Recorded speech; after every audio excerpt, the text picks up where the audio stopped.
Folks, we have some more chairs here. Good evening. Today is March 8th, 2016. This is a meeting of the Revere School Committee. I ask everyone to please rise and say the Pledge of Allegiance. Pledge allegiance to the flag of the United States of America and to the republic for which it stands, one nation, under God, indivisible, with liberty and justice for all.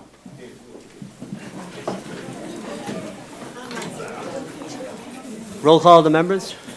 Mr. Franti. Here. Ms. Gravelisi. Here. Mr. McGuire. Here. Mrs. Rizzo. Here. Mr. Snella. Here. Ms. Ty. Here. Mayor Rigo. Here. Next item on the agenda is the approval of the minutes of February 9th, 2016. So moved. Second. All in favor, all opposed? Next item on the agenda is a presentation of spelling bee certificates of appreciation. Mr. Mayor? Is that me? Or Dr. Kelly? Hi, I just wanted to congratulate all of our students who did such a wonderful job on their respective spelling bees in each of their elementary schools. It is amazing how much time and effort these kids clearly put into preparing for the spelling bee, and we are proud of all of the kids who are finalists from their schools and the kids who actually won those spelling bees, but even the runners-up who did a tremendous job preparing and should be very proud of themselves. But these winners who are here today are going to move on to the next round and represent Revere as we proceed through the different levels up to the state spelling bee, and we just couldn't be prouder of all of them.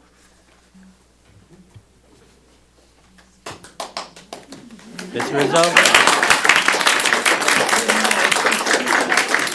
Thank you, Dr. Kelly. Ms. Rizzo? And just want to remind, they're not done yet because we're hoping to see them all next Friday at the Lynn Auditorium. It's going to be lots of fun, and can't wait to see you all shine, because you do all the time. So looking forward to seeing you next Friday. Any other members? Ms. Ty? I'd just like to say it was my privilege to pronounce the words for everyone, and I was personally astounded at how well everyone did.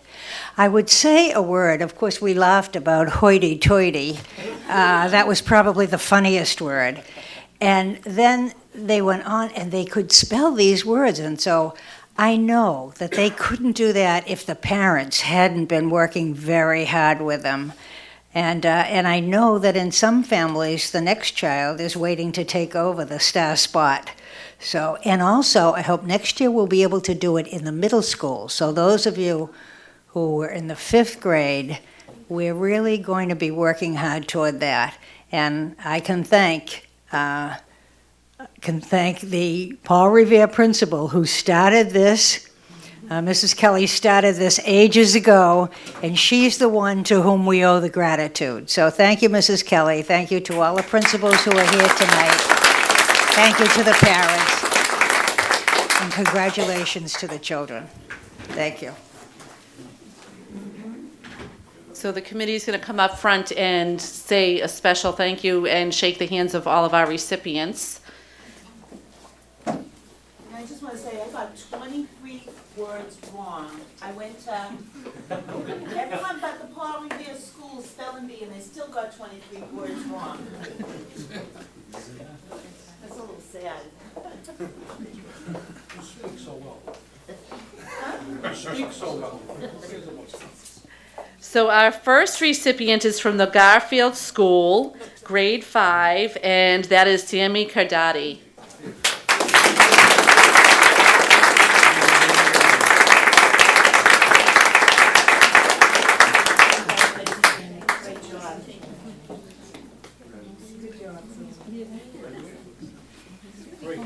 Good job. Good job. Our second recipient, also in grade 5, is from the Paul Revere School, Teo Hood.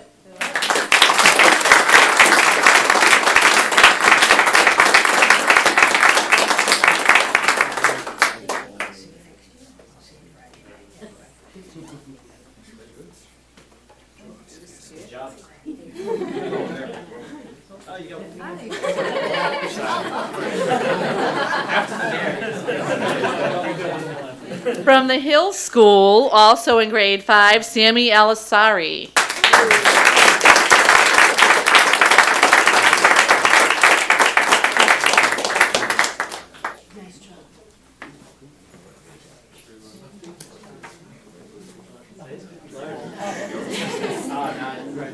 You're not cool, Danny, that's out.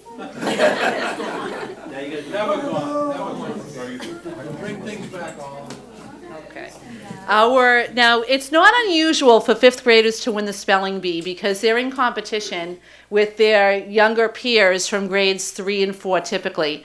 But at the Beachmont School, we actually had a third grade winner, which is very unusual. John Barry, come on up.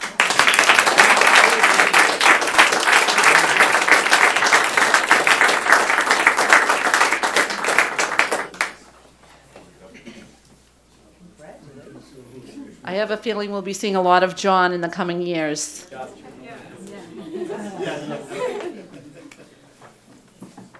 Our Wayland School winner is also a fifth grader, Waleed Ichocho.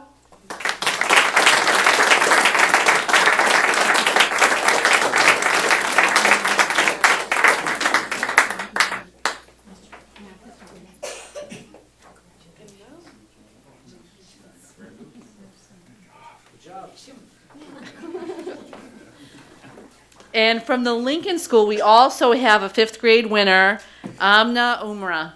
Sorry.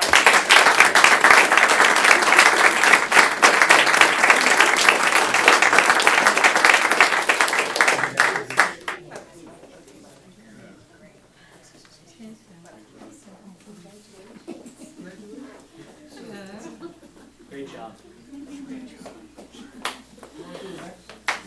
I know, do you want to do the poet out loud and the poet out loud?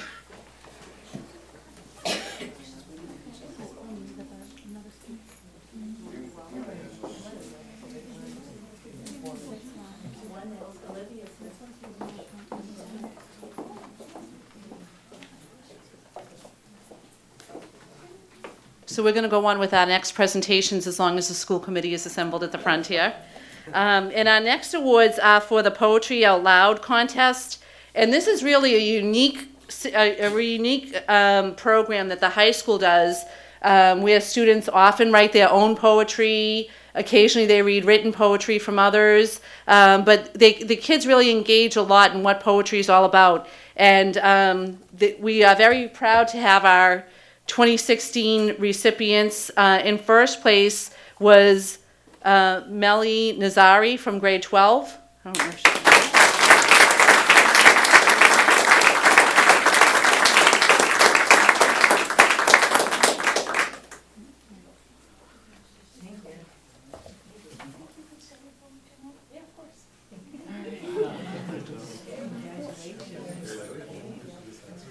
In second place, we have Ralph Corbell from grade 11.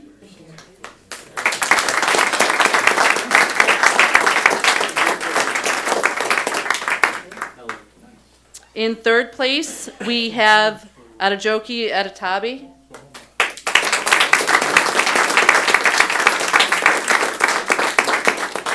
And our poet laureate, Olivia McDonald.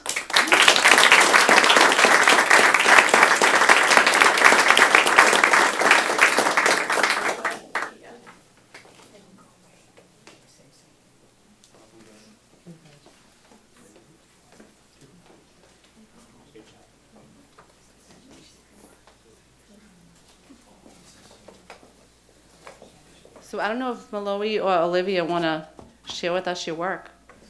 Is there anything that you want to say? Why don't we sit down and let them come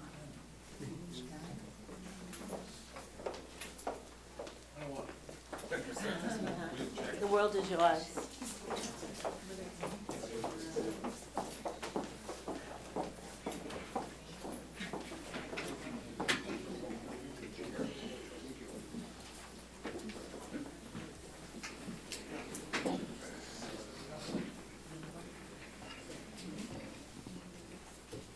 This is a poem I wrote about GMO foods.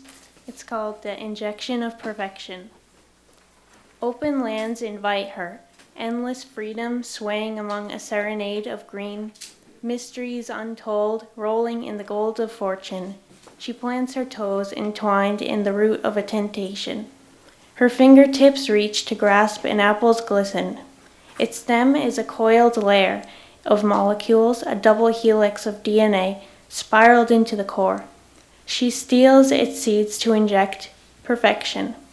Its skin is stitched back with new threads of full life, and she hangs it upon the branch of a temptation, swaying among the others strung up to grow. Their juices spill upon the lands of this fertile land. Her toes constrict around the root. She wears a white lab coat, the engineer. All purity has been diluted.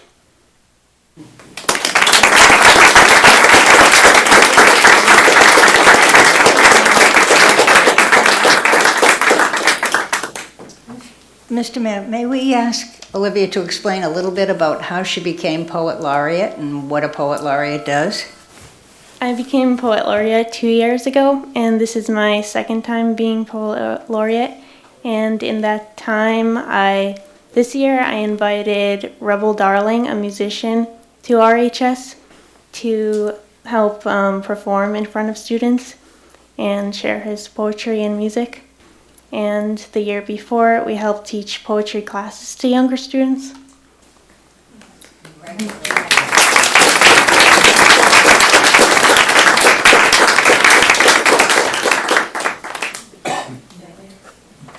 And Mr. Mayor, could we ask Melody? She, not only did she win, but she actually organized the Poetry Out Loud, and her teacher, Ms. Collin, wasn't available to come tonight because she's ill. So we have her here to read her to speak her two poems. Wherever you'd like to stand, because they stand up and they just do it. It's amazing. Thank you, Ms. Chai. And I have to mention also that Melody is going to be joining my office as an intern this summer, which I'm very excited about. And it should be a good opportunity to have her and have some fresh ideas in the mayor's office. So I look forward to that. So there are 3 poems, but I don't know if you guys want to hear all of them, so I'll just do the first one and we can see how it goes. So the first one is Waving Goodbye by Gerald Stern. I wanted to know what it was like before we had voices, and before we had bare fingers, and before we had minds to move us through our actions, and tears to help us over our feelings.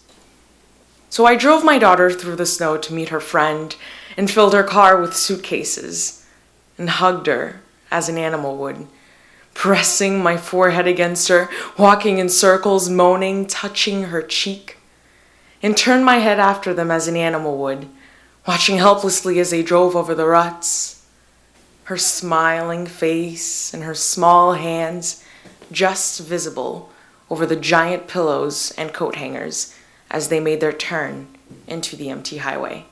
That's it.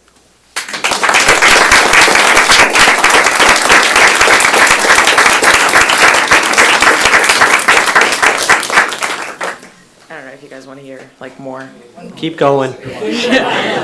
So this one's a little not sad, but just a little bit conflicting. It's I Find No Peace by Sir Thomas Wyatt.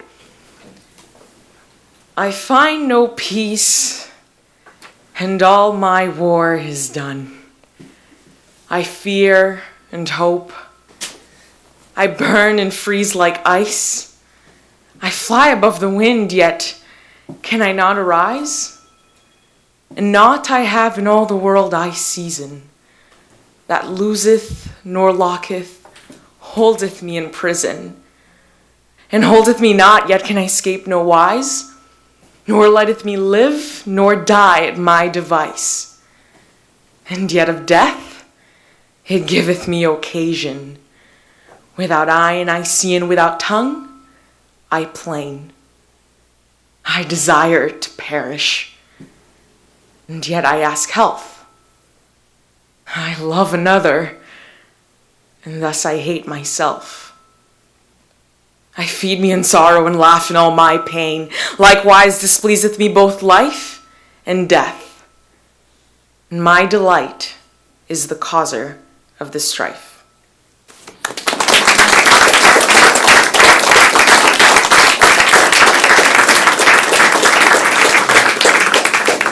6 more, yeah.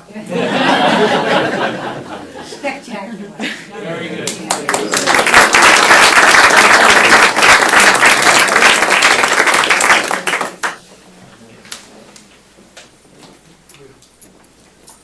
Very nice job, ladies. Thank you so much.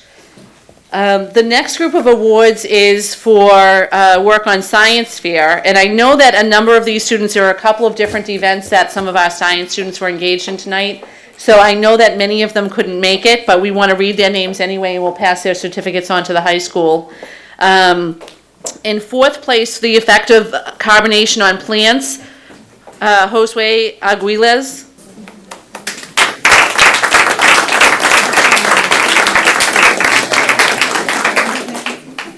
In third place, for her report on, or her study on what is the fastest way to get to pearly whites, Madison Cunningham.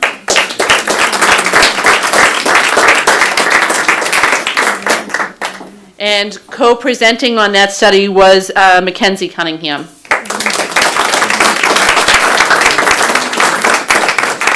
The second place winner for his study on how temperature affects catalyse activity, Samuel Cabal.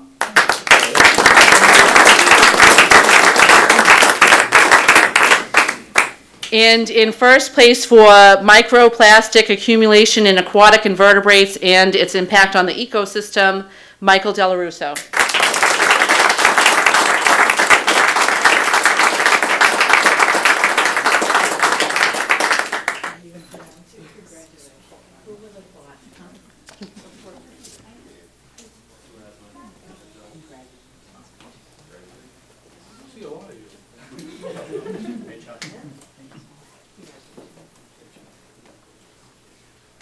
Michael, don't go away. Come this way. Tell the folks at home just a little bit about your study and about your recent travels.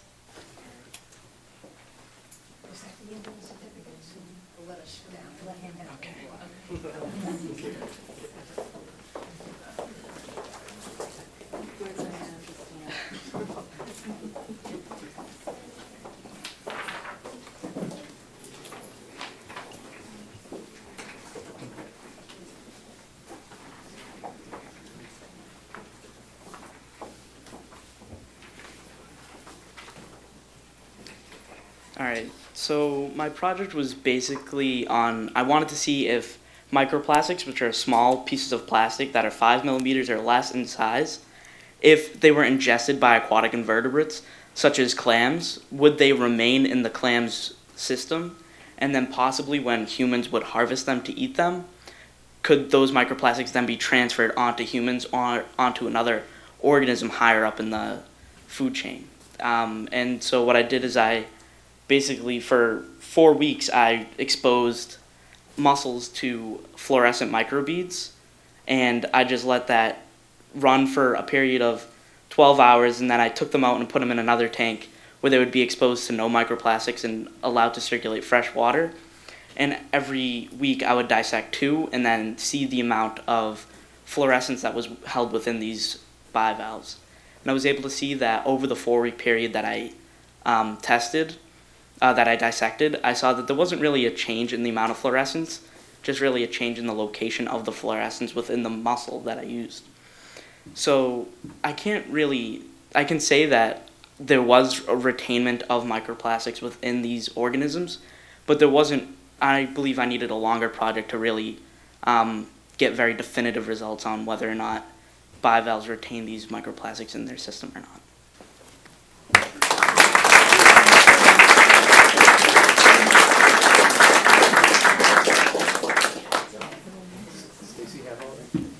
Mr. Mayor, a point of information. Ms. Ty?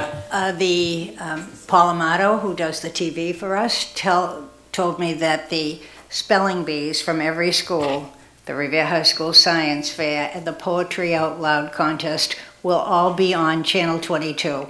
Look for it, get the schedule, and you'll be able to watch yourself on there. So, thank you. Excellent.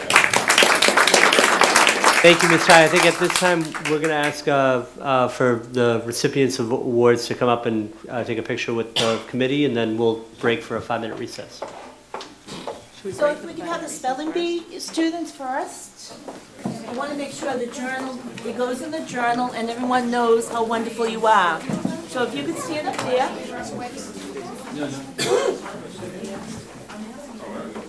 I think we're going to break for a 5-minute recess and take the pictures while we do that, all right? Yeah. So, 5-minute recess. Yeah, I'm aiming, I'm bad.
All right, we're back from recess.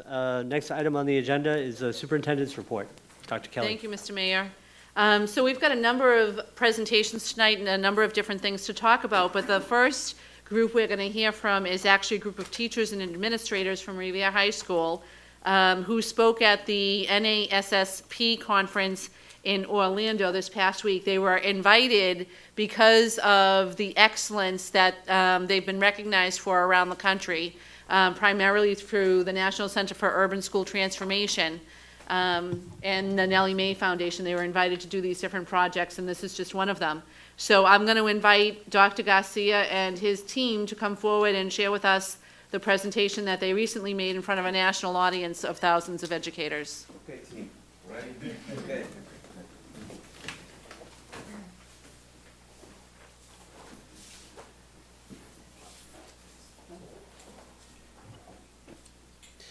Okay, good afternoon.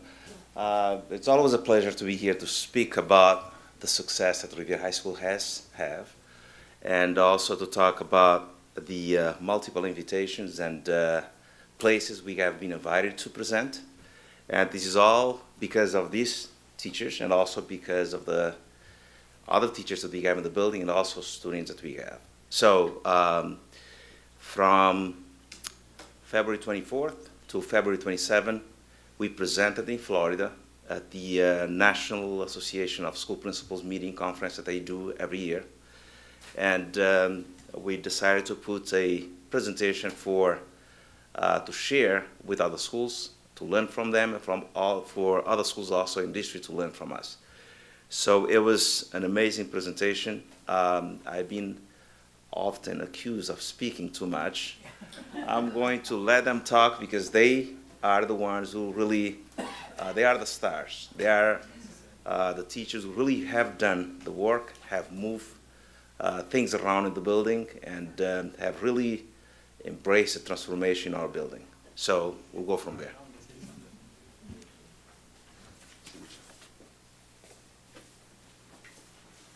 So as usual, Dr. Garcia was very thorough, and my colleague, Mr. Willis, just challenged me not to say anything, so now I can't resist. So because of Dr. Garcia's thoroughness and just want to get right to the teachers, I'm left once again in my role as eye candy. So without further ado, the team.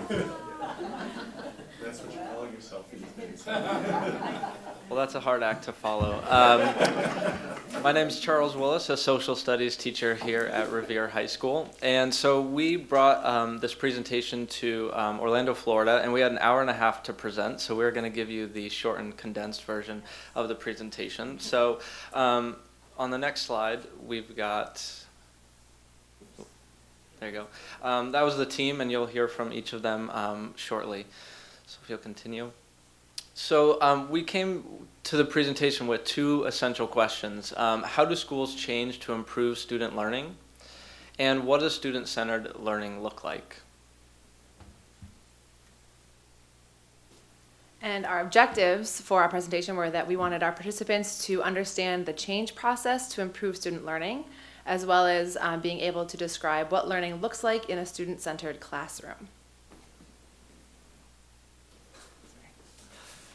And so the main areas that we wanted to focus on, because we were made up of 4 teachers and 2 administrators, is we talked at length in the beginning about our community and the high school and the demographics that make up the high school. But then we wanted to get more into how we've restructured some of the work being done at the high school, and then how that's funneled into our classroom and has really started to impact the learning that is taking place with our students. So we talked about the RHS core competencies, which Marcy will talk about in just a moment. And then we went into the 4 tenets of student-centered learning that we have really focused on. And that's competency-based learning, anytime, anywhere learning, personalized learning, and student-owned learning. So this year at the high school, and it started last year, we started to have a lot of conversations about how we could incorporate more teachers into the work that we are doing, because a lot of these committees were meeting after school, before school, on the teacher's own time. And so that was preventing a lot of our teachers who were eager to participate from being able to.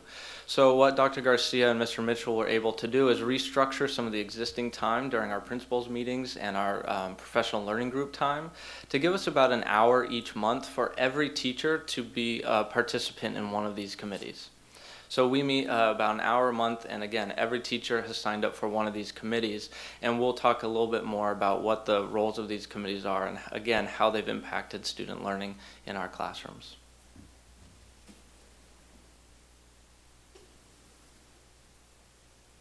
So these are the RHS core competencies, and they've been identified by the RHS literacy team. We've got reading, writing, speaking, and listening, creative problem solving, language, civic and social responsibility. And these competencies have been generated based on the Common Core, the NGSS science standards, as well as the WIDA standards. And we've looked at these standards and we've broken them into pieces. Specifically the reading standard, we actually have an interactive website for our teachers to use.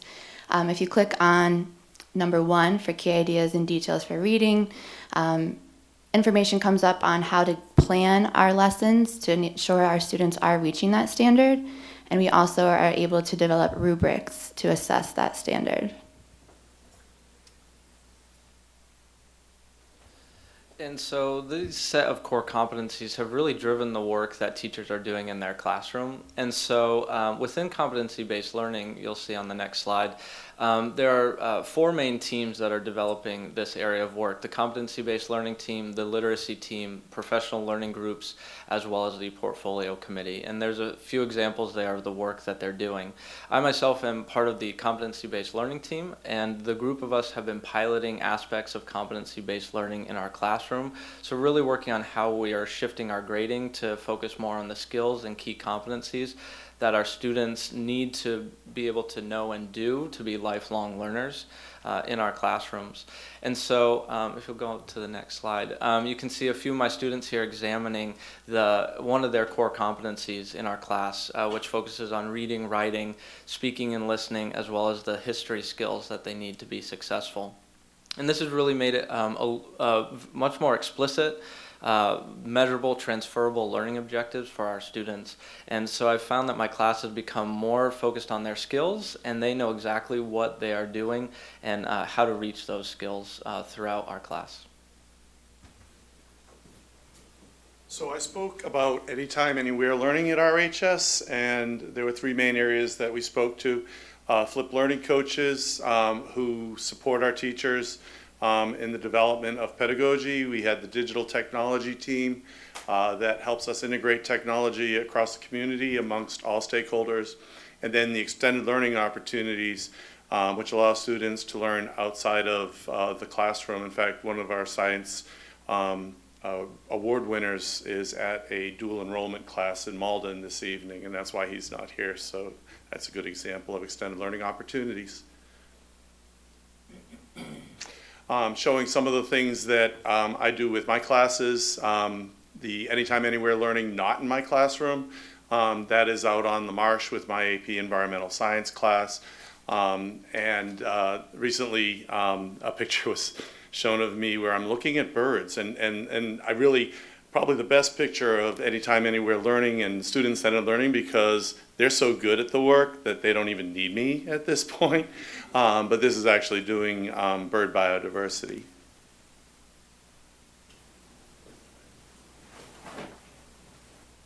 I spoke about personalized learning at RHS, and 4 committees underneath that tenet of personalized learning is the advisory committee, cultural competency, at-risk, and community engagement.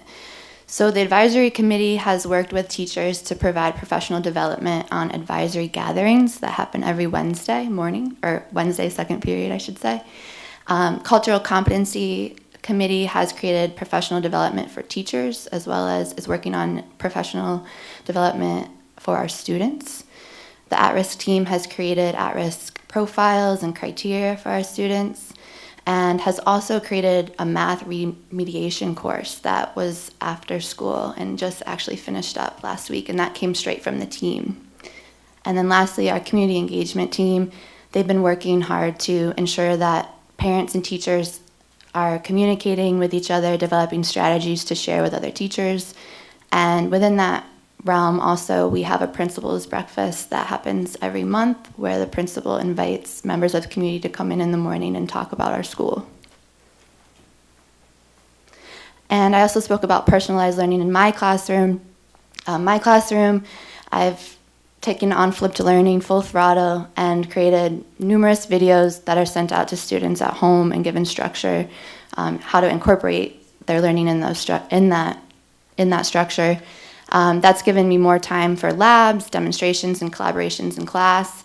Also, I can focus my attention on my students' reading and writing skills in class and not, hopefully not sending those things all at home and have students struggle with those at home, but can do that in class, as well as create lots of projects based on the competencies you saw earlier. And the last tenet is student-owned learning, and the committees that we have that speak to this tenet are the Personalized Learning Plan Committees, the School Improvement Team, and the Student Senate, which again all carry out different aspects of getting our students more at the center of their learning, as you can see there. So in my classroom, when I think of how I want my students to own their learning, I try to break down my lessons and maybe my units into 4 big ideas. I want my students to be curious about what they're going to learn so that they are at the center of what they want to know and not just being told what it is that they should know. I do try to do creative things to engage them in their learning. So again, it's not just a memorization and spit it back to me, but really understand the heart of why they're learning something. Their learning is also action-based, which you see some pictures here. The assessment that I asked them to do for a particular unit on stoichiometry was to create an airbag that contains neutral products from a reaction, and the airbag, which was a Ziploc bag, had to have enough gas in it to protect an egg from a crash test. So they learned a bunch of concepts to prepare them for this, but this was their assessment to show me, not just tell me what it is that they learned. And then lastly, I tell myself that I have to embrace the mess, that I have to relinquish control as the leader of the classroom, and really allow them to be the owner of their learning and not me, again, as I said, telling them what it is that they should be learning.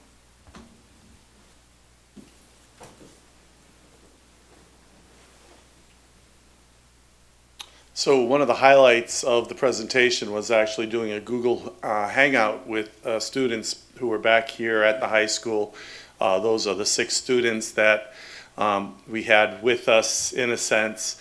Gianni was one of them, and it really lent sort of some authenticity to what we're doing. I think anyone who's gone to these conferences in the past knows that there's always that question, are they really doing what they're saying they're doing? But having the students there, kind of keeping an eye on us, I guess, really sort of made sure that it rang true. I don't know, Gianni, do you want to comment on that experience? Other than it was fairly lengthy and maybe not that much fun for you guys, but it was great for us, and everyone commented on how wonderful it was. Yeah, I definitely think that it was a great experience for us to not have to physically be in Orlando, to kind of facilitate this kind of discussion where students had the opportunity to kind of voice how they were feeling and kind of express their views on what student-centered learning meant to us, and also just to kind of get a kind of like an outside view of like what administrators and teachers are working on outside of the classroom to help us inside the classroom. I think it was a great experience for sure. Thank you. Well, thank you all very much. I think that was a fantastic presentation. It's so hard for us to really help the school committee, the parents, the community understand the great work that our teachers do and how much it's so much more than just, Monday through Friday, September till June work. It's really 24/7, 365. It's not just here, it's all over the country. And we're so proud that you guys are able to represent us the way that you do. Thank you. Could I ask a question? Ms. Chai? Well, Mr. Etoff, you're the elder statesman of the group. So when we're talking, well, it's a toss-up maybe. But you've been in the classroom here the longest. So would you, and you're a very articulate and keen observer of people, what would you say is the major difference, or even some differences, between the way you used to teach and assess and the way you measure competency now? Wow. I think we're at one of the best places that we have ever been in my 20 plus years of teaching. I think we have a really great focus. I think student-centered learning is something that will unite us for the foreseeable future. And I think that in the end, it's really going to produce students that are ready to go out into the world and do amazing work. I feel like the dialogue between teachers has been extremely positive. I feel like there's a really, great energy there. There's definitely things that we can work on. I feel like, but I feel like for the first time, I'm totally on board with this. As a veteran teacher, you see things come and go, and I feel like this has got teeth. Great. Can I just say one thing too? I actually can't speak. So I've been here for this my 19th year, and I think one of the big differences from back then to now is that I think the content area silos are starting to be broken down. There's more of a focus on cross-curricular skills, 21st century skills, rather than just like, I teach biology, it's I teach kids. I teach kids these skills they need to be able to be productive citizens in the 21st century. And Leanne shared a quote with me that I really liked. It's when you ask kids what they want to do in the future, don't say, what do you want to be? You ask them, what problem do you want to solve? And it refocuses everything you do in the classroom. So I think that's the big difference. Thank you, Ms. Chai. Wow. Ms. Rizzo. Makes you proud, doesn't it? Just wanted to ask, I know there was a lot of wonderful presentations down there, and wondering if you got to take in some of them. I was looking at some of the lists, and I know this, if anyone had an opportunity to look at the one on the student-centered program that drives academic, social, and emotional growth, if anyone had the time to attend that one. We attended a lot of sessions, and obviously, from those, I don't remember that session, whether we attended or not. What I can tell you is that we attended many sessions that had to do with the school transformation, culture, and so on, things that we really need to continue to improve. And the other schools and districts, they attended our presentation. I'm pretty sure that they learned a lot from us. So it was a session, it was a conference that we all came back with something. And that's what this conference is about. It's about going there, sharing best practice, learn from others, others learn from us. Our session was incredible. These folks did an outstanding job.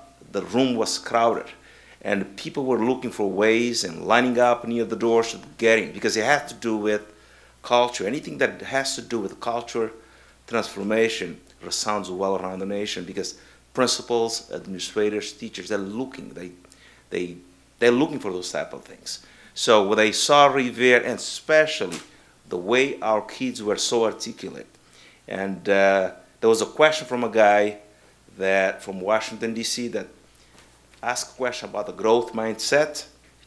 It was incredible the way our kids responded to that question. Right on the target, no hesitation whatsoever.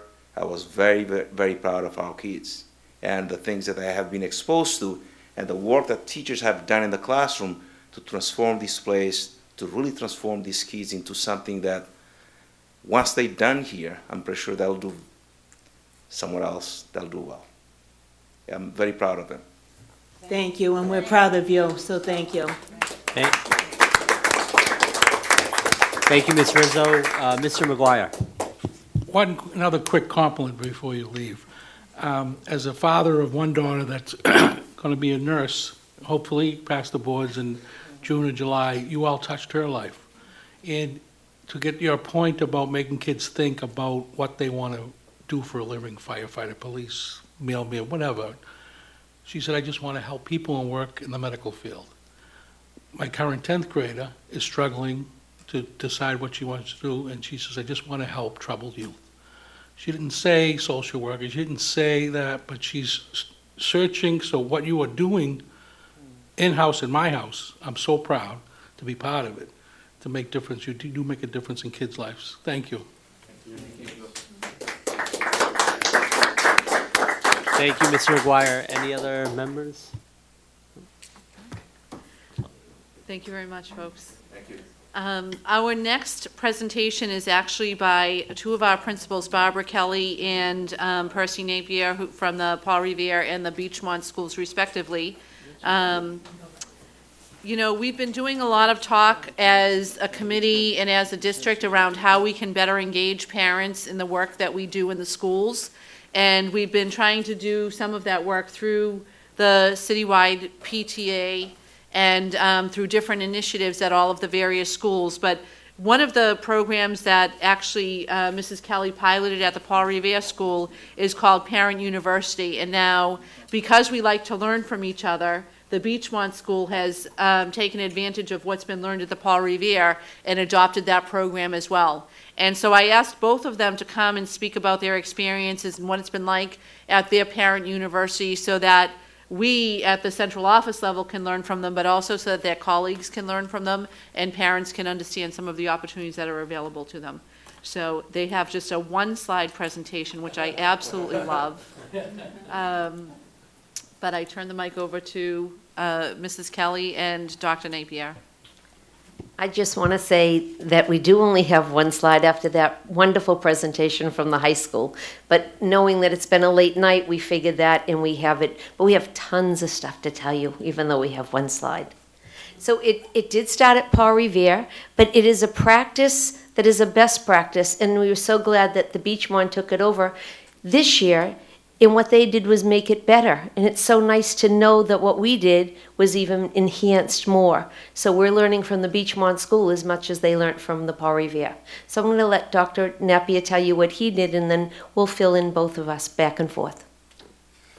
Well, the whole purpose of Parent University stems from the fact that the Common Core brings an entirely different way of thinking and conceptualizing math. Previously, we had no problem helping a third grader with addition, subtraction, multiplication, and division. However, the Common Core now de-emphasizes a lot of procedures, the algorithms that we grew up and we know and we love and we're familiar with and we're comfortable with, and are able to help our third grader or fourth grader do well. There's now a much, much bigger focus on conceptual understanding what the digit and a two-digit number means, understanding how to apply those things, being able to use models to show how a number or an operation presents itself in a conceptual way. And so one of the issues that came as a result of that, this new way of really doing and thinking about math, is the fact that many parents didn't know what in the world their children were bringing home. They were saying to Ms. Kelly, they were saying to us that we don't know how to help our children.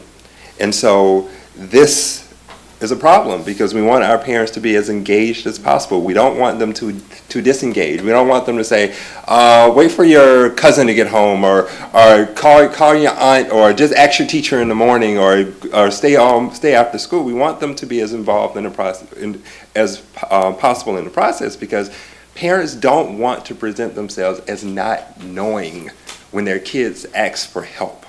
And so Parent University is a way for us to try to provide those skills so that parents get an understanding of how to go about that process.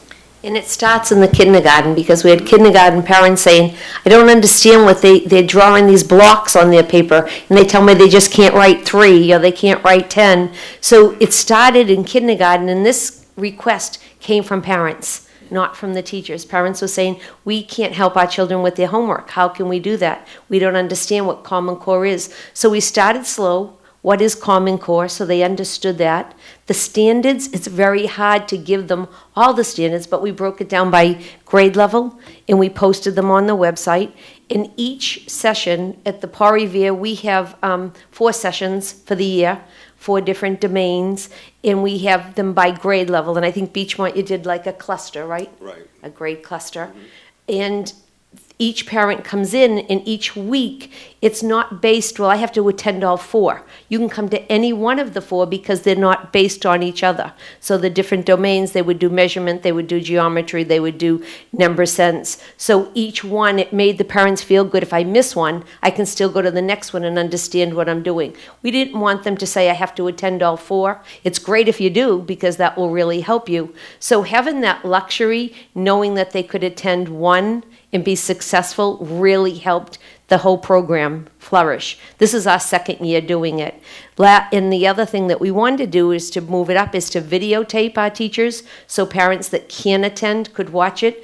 But our teachers felt very uncomfortable with that, because they actually sit in small groups like the students. So to videotape, the camera would be locked and not on the teachers. So what we did instead was we put their PowerPoints up on our website. So you can look too, because you can go and look at more slides. But to see the interaction of the parents with their children, that was the other thing we did the last 3 times, was to have the children come, but we're going to copy Beachmont. And this time we're going to have like a daycare for the kids and just have the parents come this last round, just for the parents, because sometimes it's great to work with your student and great to have that hands-on, but sometimes the parents need, because the kids are telling them what to do. It's the vice versa. Usually it's the parent saying, do it this way. It's the kids, no, Ma, don't do it that way. My teacher doesn't say that. So we see that we need the parents alone without their kids just for the last session.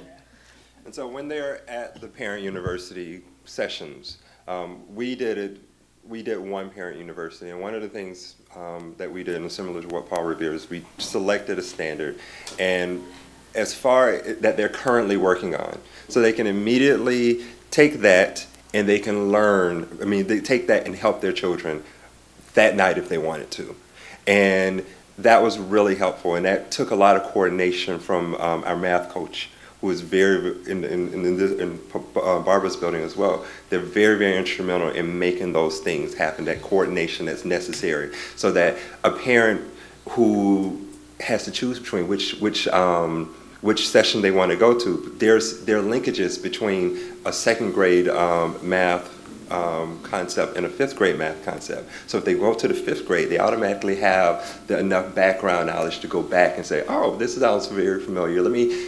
I can help both of my children by going to one session as well. So they spend time, like students, in the classroom, doing presentations with the teacher, asking questions, getting an understanding of the conceptual framework behind it, and they do the math, which is really important. So they have a very practical, hands-on experience with the math. And the feedback that we've gotten has been overwhelmingly positive. The first thing that parents say to us is, when's the next one? You know, we've only done one, and I'm sure the same thing for Barbara is, when is the next one? And so we did ours later in the year, and they say, we definitely need to have this at the beginning of the year. So parents appreciate it. Parents appreciate the fact that they're being empowered, and they now have the knowledge that will enable them to help their children to be successful, which is most important. One of the things with the parent one, we wanted to make sure our last session was before PAC so they could help them. So our last one is in April. It will end before then. We kind of looked at the calendar for the year, and we separated them in chunks of 2 months, and we wanted to make sure we finished by April so that they could help them. But I have to tell you, lessons learned, our homework has been better, turned in, more successful because of the parents assisting them. Another lesson learned, in fact, we booked one of them in December because we wanted it. We thought over the long vacation, we gave them a packet to take home and they would have all these resources.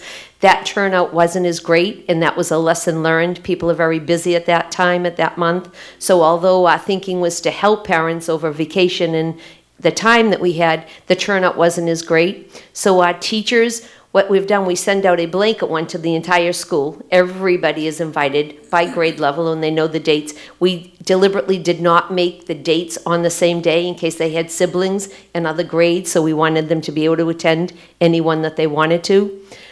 This time around, our teachers who were teaching it went and identified parents of children they knew needed that extra bit of help, and that building that relationship with that parent, having that parent in with the student, was one of the things that we learned was even better than having the blanket invitation to the entire school. It was making those connections, those one-on-one, that I know Barbara needs this. Do you think you might be able to attend our next session? Sure, I'll be there. When you're approached and parents are asked like that, they come through. So that was a nice lesson learned.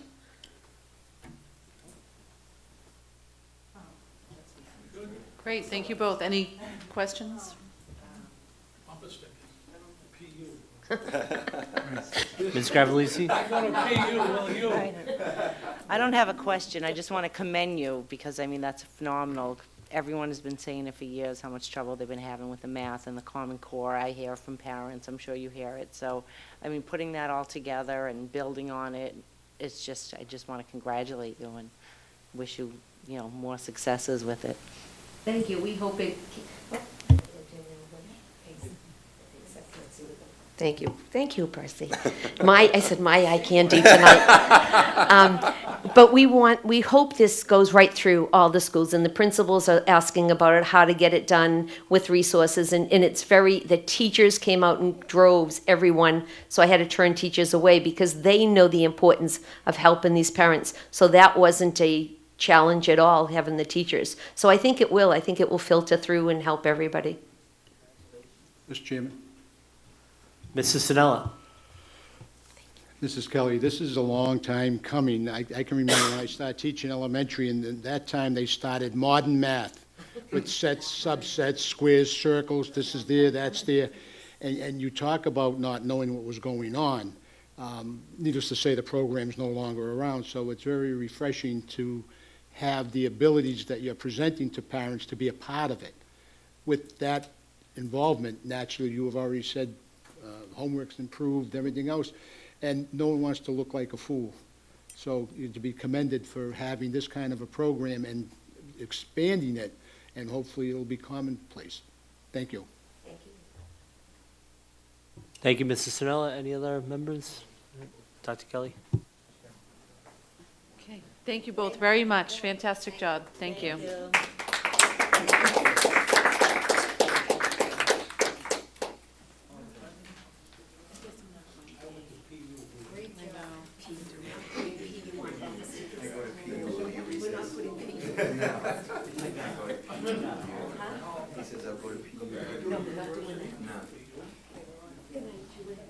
So the next item on the agenda under Superintendent's Report is Ms. Burrell's New York trip to New York City with her English Language Arts class.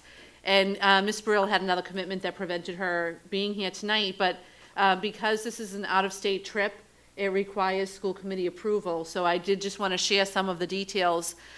This trip grew out of student interest after reading the book, The Catcher in the Rye, which we all know was a once vilified but still a quintessential book for all adolescents. And so when students became interested in not only the theme of the book but also the setting and some pieces that are in New York City, Ms. Burrell took it upon herself to raise funds for her class and to arrange a trip that would give the kids some of the experience that Holden Caulfield might have experienced theoretically through the book. So she is planning a one-day trip to New York City. It's not overnight. The students will travel by Acela train with Ms. Burrell and another teacher who will chaperone with her. I believe it's 12 students. I can't remember. 12 students who will attend with the two teachers. And the main focus will be around the Empire State Building, where they'll talk a lot about the architecture and the innovation that was required to build that building. But they're also going to connect that to history, like such as with the Great Depression, and visit other landmarks in New York City, like the Statue of Liberty, Ground Zero, the Chrysler Building, Central Park, and Greenwich Village. They'll also have a private docent tour through the Museum of Modern Art, which is, you know, a huge experience for these kids who might otherwise not have an opportunity to see artwork from various great artists and great masterpieces. So they'll also visit Times Square, which many of the kids will be familiar with only through video and television. They'll actually get to experience that firsthand. And all of this will be connected to the literature and the history and the different pieces that the kids will be working on in their English Language Arts class to connect the modern world with literature, with the past. And I think that she's done a nice design of pulling this trip together and really helping it be not only a life experience, which is really important for the kids, but also a very educational experience for the students. So she's seeking your approval on that trip. When is it? The trip is May 6th. A school day? It's, is it a Friday? It's a Friday. I was just thinking they're going to be exhausted when they come back. I don't know how they can ever do all of that. It's a lot. Mr. Chairman? But great. Mr. Sinella. Through you to the superintendent, it's unfortunate that Ms. Burrell wasn't able to be here this evening. Having run trips myself from the Wayland School, I'd be inquiring as to notification with parents. We would have meetings, forms were notarized, curriculum was all put out and everything else. And in this day and age, unfortunately, what's going on in the world, to have, not that you can hibernate, but to extend to areas that could cause problem, I would question the liability of the city. I know that the city basically is self-insuring, but it just, you know, culturally it may be fine. I would inquire as to how the students themselves were chosen. There's a lot that I myself would like to know about, but unfortunately we won't be able to. Thank you. Thank you, Ms. Sinella. Any other members? Just as a point of clarity to Mr. Snella's comments, there were permission slips put out. The parents did have a copy of the curriculum and all of that information.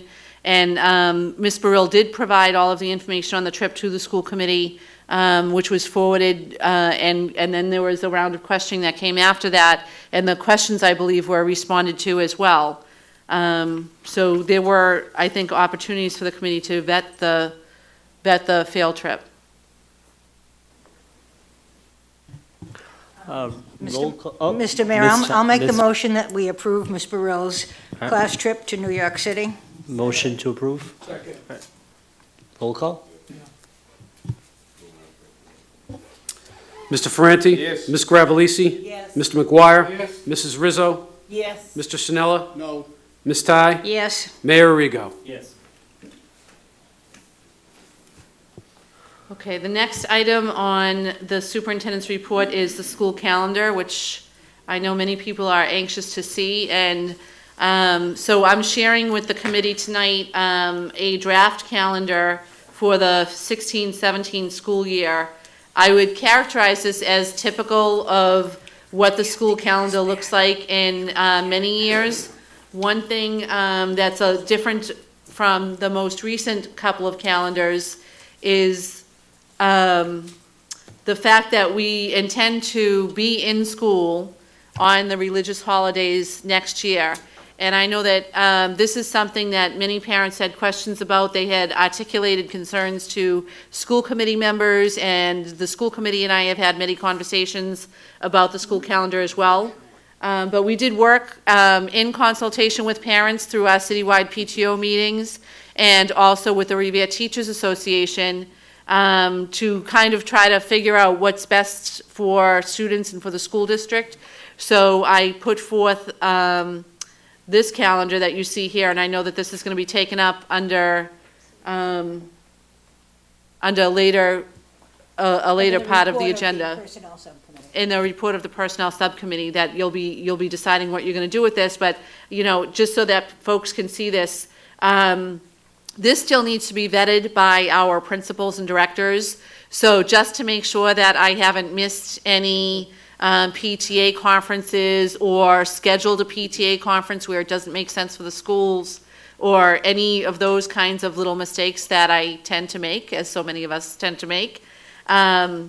It might be tweaked in the coming days, but right now it's a calendar that features some teacher professional development for the last week in August on the 25th and 26th, and then students would return to school on August 29th in the 4-day week that we've been having for at least the 20 years that I've been here, with then a 4-day long weekend over the Labor Day. And then the other feature of this calendar that's going to be new next year, and you'll notice these dates highlighted in green, are the 10 professional development days that we worked with the teachers union in order to provide more opportunities for teachers to work on projects such as the ones like the high school staff discussed tonight. What we've learned from the work that we have done is the more we engage teachers collaborating with each other and co-planning lessons, the better they're able to serve the needs of our students. So we definitely want to engage teachers and more work like this. And 9 of these half-days occur on Wednesdays. The one that does not is in November, and that's intentionally on Tuesday the 8th, which is Election Day, because we're able to dismiss students early and remove the multiple initiatives with what we anticipate will be a very highly contested and contentious race for president come next November 8th. So in anticipation of that, we felt it would be better to move away from the traditional Wednesday half-day and have that day on the Tuesday and move the students out of the school building as early as possible. With this in mind, and hopefully no snow days, the last day of school for the 16-17 school year would be June 14th. So I put that forward, and as soon as I have this fully vetted by other staff, principals, and directors, then we'll take the word draft off of it and move it out for wider public consumption. Thank you. Any members? Well, Mr. Mayor, this might be an Ms. Ty? appropriate time to just give a brief report about what happened at the Personnel Subcommittee meeting regarding the calendar. Dr. Kelly reported the concerns of the parents about the lack of continuity of education when schools are closed for every religious holy day. The school committee members shared that concern. Dr. Kelly then said she would present to both the Revere Teachers Association and the Parent Teachers Organization a calendar with no closing on religious holy days. I know she's done that because at the PTO meeting, there was a representative of the Teachers Association, and of course all the PTO folks were there, and they all seemed to agree that that is what should be done. And so she drafted this calendar for us. So at this time, I will move that we accept this calendar as a draft, subject to revisions according to information we get from people if we've made a mistake. But in essence, that we will next year go to school on all of the holy days in the interest of good education. Second. So a motion to... Mr. Chairman, if I may, through you Mrs. to the Sinella. chairperson of the Personnel Committee, has there ever been any discussion of the possibilities of doing away with February school vacation, April vacation, maybe somewhere in between? I know it's been talked about through the years. This is beautiful, getting out, I mean, this is lovely. But is there any feel that that could be a possibility at some later date? Well, I think that, as you know, as we both know, probably from the times, every time we have a really bad winter, people discuss that.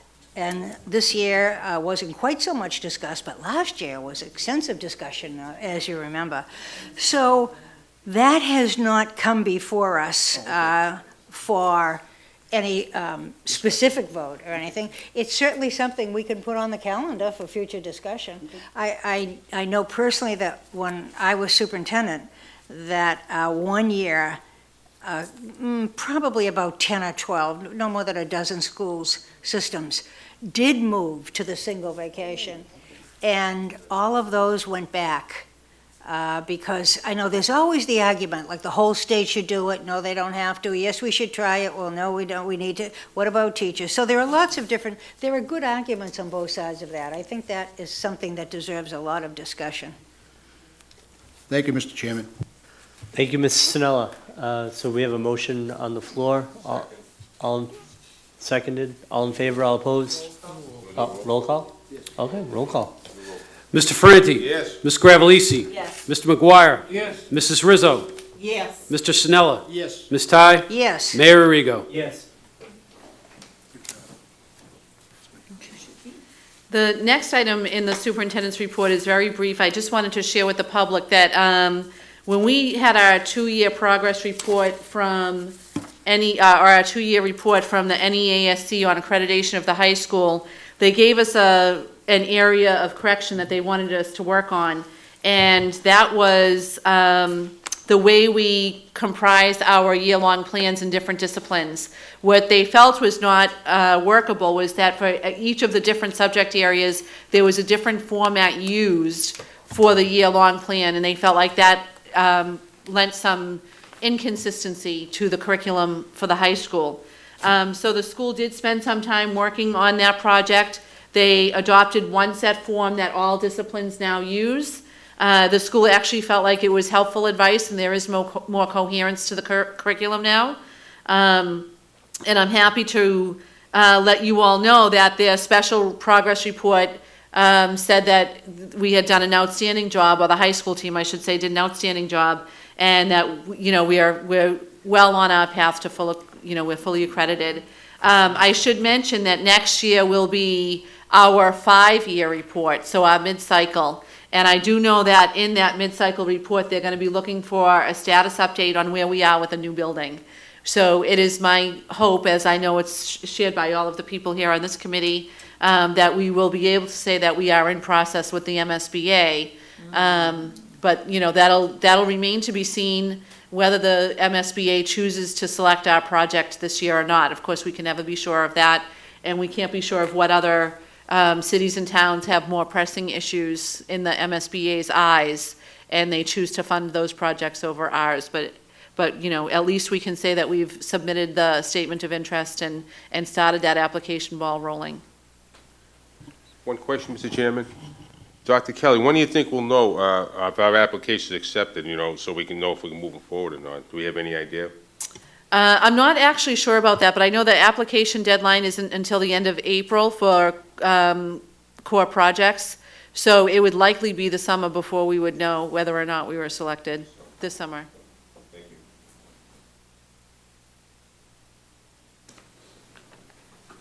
you. So the next item that I have is kind of a messy one, and it's one that I've been talking to the mayor's office and to the committee about for about a month and a half now, and that is the issue of the school budget.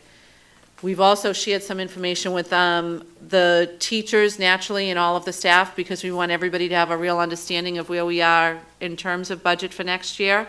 We've also shared information with parents at our PTO meeting. But we've been negatively impacted by a change at the state level and how the state defines poverty. Basically, you know, this grew out of something that was good intention from the federal government, actually the Department of Agriculture, to help school districts not have to put so much time and resources into counting students who qualify for free or reduced lunch. And they looked at districts like Revere, where we have high poverty rates, and told us that we could be eligible for a community-wide program that would basically say if you had more than 40% of your students who qualified for free lunch, then they would just give entire communities, every student, 100% free lunch, free breakfast. And there were 26 districts in the state of Massachusetts who piloted that program over the last 2 years. Revere was not one of them. And I'm actually quite thankful right now, because when those districts stopped counting the number of students that qualified for free and reduced lunch, they went to the state and said, is there some other way that you could calculate our school funding formula so that we wouldn't have to collect these forms just for the school funding formula? And the state said, geez, that's a really interesting idea. And again, it was with the good intention that the state did that, and they defined a new term called economically disadvantaged, which is defined differently. In order to qualify as economically disadvantaged, a student has to, or their family has to be basically receiving some kind of public services, whether it's housing or SNAP or a child in a foster care program or Mass Health, those things. And so what that did in effect to the Revere Public Schools and several other districts was reduce our percentage of low income, in our case from 78% to economically disadvantaged at only 46%. And so when we were anticipating roughly a $2 million increase in our budget from last year to from this current school year to next year, instead the state said, because of our reduced poverty, which is very difficult for me to find the reduction in the poverty, that instead they were going to reduce our budget by $2 million. So, and you know, I'm using round numbers right now, but in effect, it's a $4 million change in what our budget should be to what it's going to be right now for next year. And, you know, we've been working a lot. I appreciate the school committee members who've worked hard with me to reach out to our legislative delegation and try to help them understand the problem. The mayor was certainly with us in on Beacon Hill, and I'll be back at Beacon Hill tomorrow trying to do a little more pushing around as much as I can. But I just want everybody to understand that we are in the middle of a budget crisis right now. We are hoping that the legislature will take some action to help remediate the problem, but we don't feel confident that they're going to completely correct the problem. So right now, the school department has to take every step that they can to try to conserve as much money as we can from current budget year so that we can carry it over to next year and minimize the impact that this is going to have on staffing and supplies and materials and every other aspect of school budgeting. So a few things that we've put in place already is that we haven't filled some vacancies that we have in the school department. We have technology positions, a school nurse position, and several other positions that are currently open that we don't intend to fill until we have firmer understanding of what's going on with the budget. We're also tightening other discretionary budgets. So school building budgets are being reduced as much as we can without reducing necessary services for students. Field trips, there are a number of field trips that are already paid for, booked, students are scheduled, and that's all taken care of. Those will proceed as they are currently docketed. However, we've instructed principals to not book any new field trips to the extent that that's possible.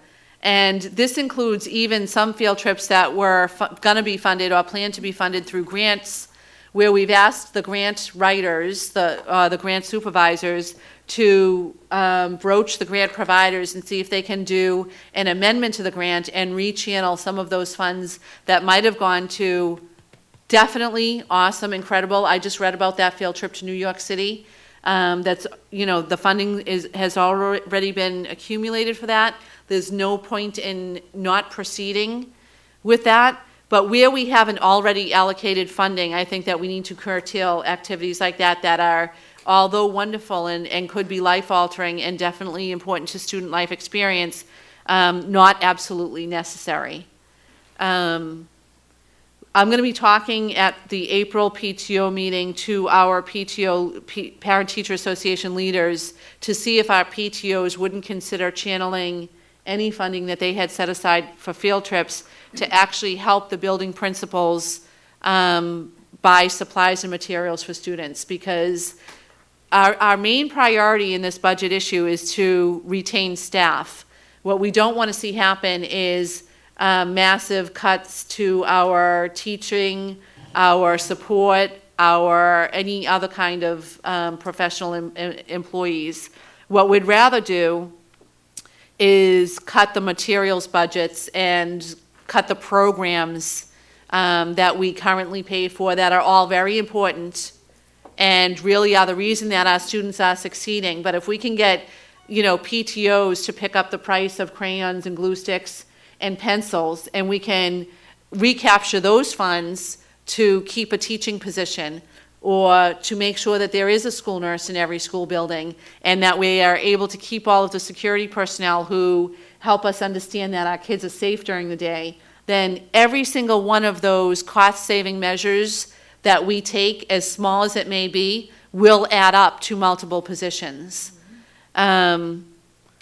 I don't want to sound like doom and gloom, because I still am very confident that the legislature is going to come through and help us with this problem. I just want to not come out in June having not told you that any of this was going on and have people feel like, well, where is this all coming from? So I want to be cautiously optimistic. As I've said to the school committee, I hope that we won't make any major budgetary decisions until we see what the House budget comes out looking like in the middle of April, and then where the Senate lands after that. We can make the difficult decisions then when we're in a more knowing position of exactly how many difficult decisions we have to make, rather than make them prematurely and, and then not have this come to fruition. So I didn't want to wait too long to tell people about what was going on, but at the same time, I want us to remain in a level of cautious optimism and hope that the legislature is going to come through to support us, and it won't be as bad as it is at this current moment in time. Mr. Chair? Ms. Rizzo. At this time, I would ask if we move to adopt the resolution to endorse the Chapter 70 resolution that has been formulated by the Suburban Coalition. So if we can have a second? Second. Roll call. Please. Roll call. Mr. Franti? Yes. Ms. Gravellisi? Yes. Mr. McGuire? Yes. Mrs. Rizzo? Yes. Mr. Sinella? Yes. Ms. Ty? Yes. Mayor Arrigo? Yes. The next thing that I want to talk a little bit about, and this actually isn't on your agenda, but Ms. Mokaba has done, Dr. Mokaba, I just tripped on that. Dr. Mokaba has done yeoman's work over the last weekend. Students in the 5th grade submitted their school selection forms just on Friday, and she spent most of the day yesterday and part of her weekend compiling that data so that she actually could have this report much sooner than I thought that she would have it. I thought we wouldn't be talking about this until the April meeting.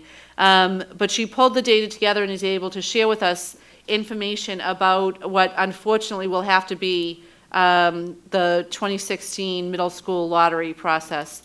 And so I'll pass it over to Dr. Mokaba now to share that information. Thank you, Dr. Kelly. As you can see, we are going to have a middle school placement lottery. Right now, the lottery is scheduled for Thursday, April 14th at 5 p.m. It'll take place here in the Ferranti School Committee room.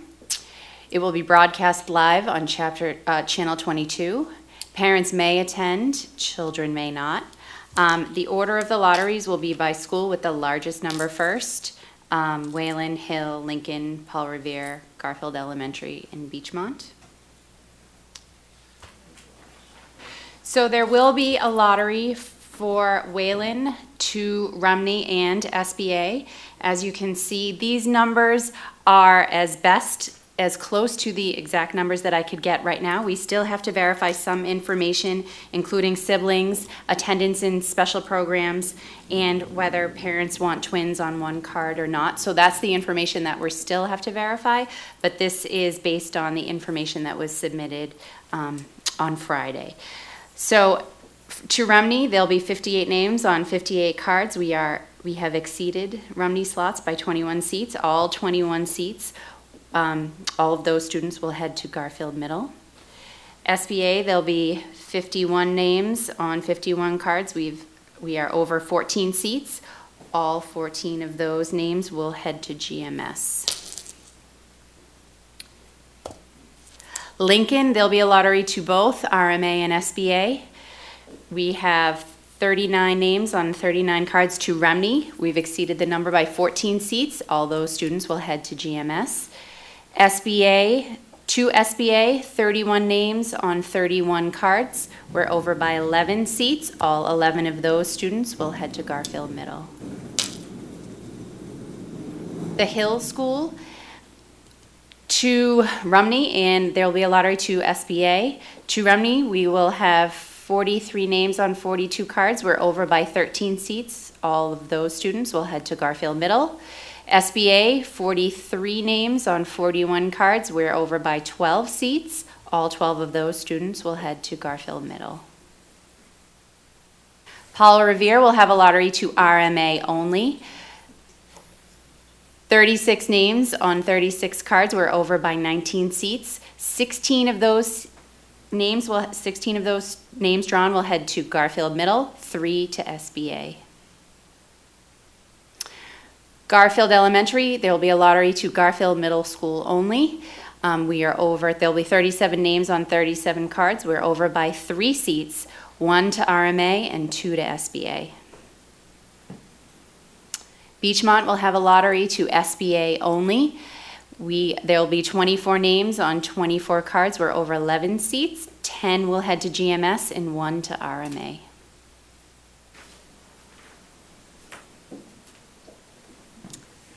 Thank you. Mr. Chairman? Mrs. Sinella.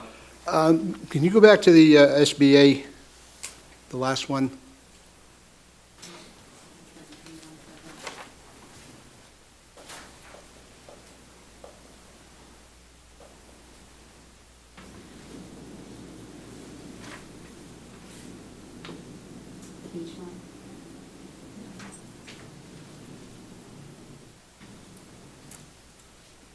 want to see which one's SBA? Um, Which elementary By the school? hill, it's by the. No, the SBA. Was that the last one that was shown? Oh, the last one? The last one was. Okay, Beachmont.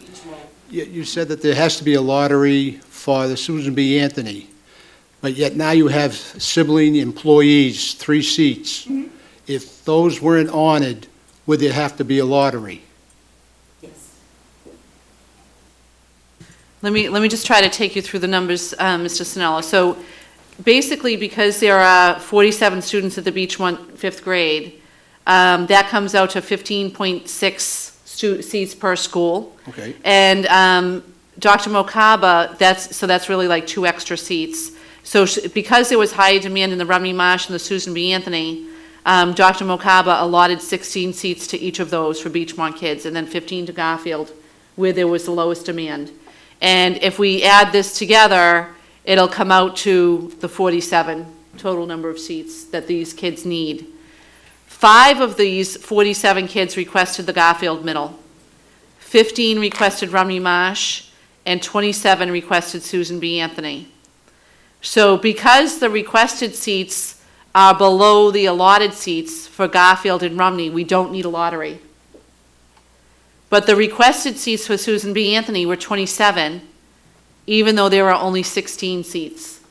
All right, but where are the 3 sibling employees? Will they be are they part of that 27? They are part of the 27, and they will automatically get the seat that they requested per the contract.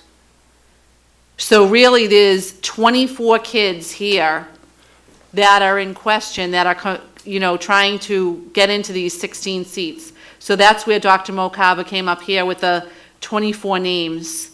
And they're on 24 cards because there are no twins or triplets. Okay, first of all, I don't think siblings or employees should get preferential treatment, but this has been discussed.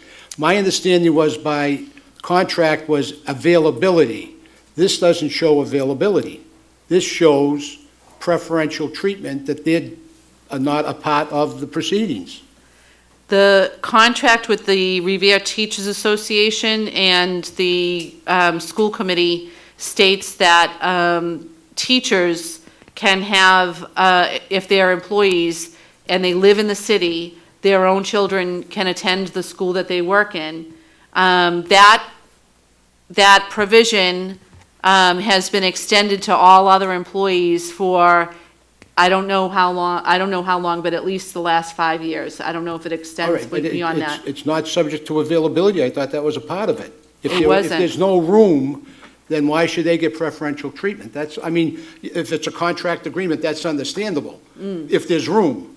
But this is knocking out, I don't, is the contract, does it emphasize availability? It does not. It's not fair. Wouldn't it be 13 seats? Wouldn't it be 13 seats for SBA? Because you have to knock out 3 of them, because 16 are not there. So it would only be 13 seats, 24 kids going into 13 3 out of seats. the 27. Right, so there are, you're right. Yeah. There are 13 seats available, which means 11 extra kids have asked for them. Yeah. So that's why it's minus the 11. Yeah. So 11 kids are not going to get the seats that they want. Yeah. 10 of those will need to go to Garfield Middle School, and 1 of them will go to Rumney Marsh Academy.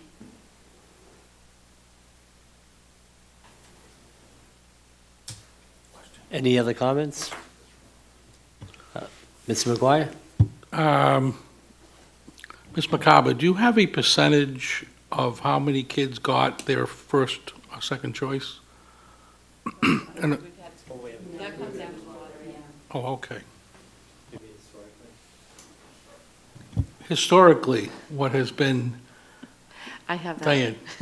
Historically, it's been between 85 and 92% of students that get their first choice, first or second choice. Any other members?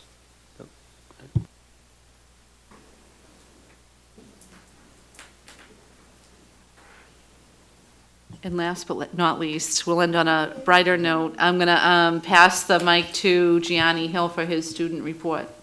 Thank you, Dr. Kelly. First, I would like to start off with some upcoming events going on at the high school, so you guys can mark your calendars. First off, we have the talent show this Friday night at 7 p.m. in the high school auditorium. All proceeds will benefit the senior class. The junior class will be hosting the first ever Junior Spirit Week, which will consist of theme days and fundraisers to support the junior class. For example, there will be a Zumba night in the RHS gym on Monday, March 28th. The annual dodgeball tournament on Tuesday, March 29th, starting at 6 p.m. in the RHS gym. And by the way, this will be the first time ever that the dodgeball teams will not have a gender requirement, meaning that there can be teams completely comprised of all boys or all girls or mixed with both. And in addition to that, there will be a fundraiser that Wednesday night, March 30th, at Kelly's Roast Beef in Saugus from 4 to 8 p.m. And beyond fundraising, what else has been going on in the high school includes the student councils have recently began working on creating mission statements for all student councils at all grade levels in the high school to overtake. And basically, this creates more purpose for what the student councils are working on, and it provides a little bit more structure for how the meetings are ran. And this was something that was sparked in the junior class student council, because we believe that had we known some of the things we knew now, we would have been so much better off freshman year and sophomore year to begin fundraising for all of our class activities.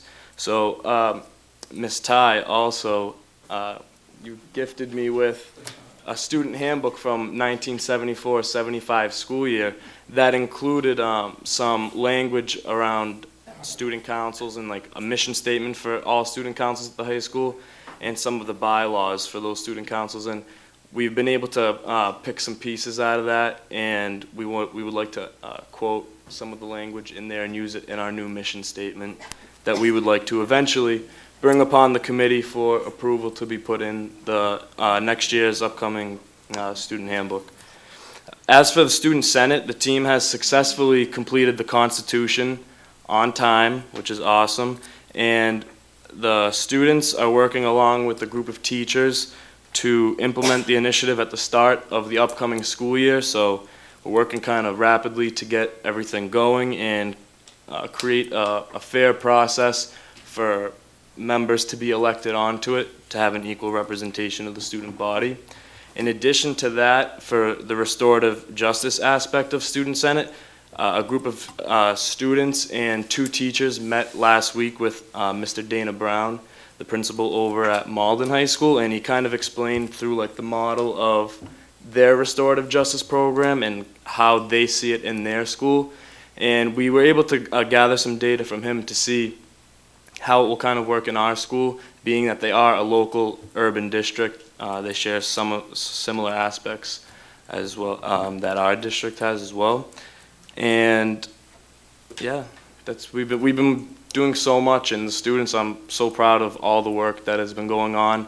In the upper levels, the lower levels, students are taking initiative, and it's going very well. Great. Thank you, Johnny. Great job. And just to give everybody a update on the RHS Lady Pats playoff game, they are up 14 at halftime. So they're winning 37-23. So let's hope that they can finish out the game. Next item on the agenda is the approval of bills for the Hill School as recommended by the Building Committee Subcommittee. Mr. McGuire? Thank you, Mr. Chairman. Our first encumbrance is for Comcast in the amount of $30,351.65. It's Comcast line relocation to new poles along Park Ave. So moved. Second? Mr. Chairman, Mr. Sinella? I was always under the impression that the phone lines were the telephone company. These are Comcast, so, because I know Comcast used to rent from the telephone lines, but yet If you can straighten out telephone pole business to get poles moved and who owns what, maybe Mr. Malone. Mr. Chairman, through you, right, we've learned more about poles and wires in the past year and a half, Mr. Snell, believe me, and some of it is more confusing than the others. Certainly, the phone company has the biggest role in this aspect, but the amount of elements that are on those poles, they will not touch other wires from other companies, even though they own the pole. So it's up to that company, in this case Comcast, to move their own wires. The poles on the school side are going to be gone, and Comcast is putting on new poles with their lines, and the phone lines will be on the new Comcast? Poles have been moved, okay. so it's now relocation of the wires. Once the new poles now are up, set, and ready to go, we also have a service utility box owned by the phone company that's right at the side entrance on Park Avenue, the school. That's the last thing that's going to be moved across the street on a pole. And Comcast is not benevolent enough to donate to the community? The amount of, and I have to commend the city side for their help on this, the amount of interference from City Hall, DPW that's had to be done to make this occur has been extensive. This was not originally part of the building project. It was added in, and we felt very strongly that aesthetically moving those poles across the street, we did not have the idea of how much financially this was going to cost, how much heartache, and how much interference, particularly the cities, had to run on this. But we are, after this ride, we're pretty close to the end, so we want to get to that finish line. Thank you, Mr. Chairman. Thank you, Mr. Sinella. Roll call. Mr. Ferranti. Ms. Gravellisi. Yes. Mr. McGuire. Yes. Mrs. Rizzo. Yes. Mr. Sinella. Yes. Ms. Ty. Yes. Mayor Rigo. Yes. Second is a CTA change order. CTA change order number 13. The total amount of $64,436.80 for purchase PCO number 75, a pass-through window for $4,752.63. A PCO number 77, site wall change, match height of stadium wall for $5,377.32. PCO number 79, repair brick damage by owner's delivery truck, $3,370.73. PCO 80, add fence at north property line for $20,883.95. And PCO number 85, a boiler bypass T&M for $30,052.17. So moved. Second. Thank you, Mr. McGuire. I can't help but ask about the delivery truck damage. I wonder if we have any more details about that. Yes, Mr. Mayor.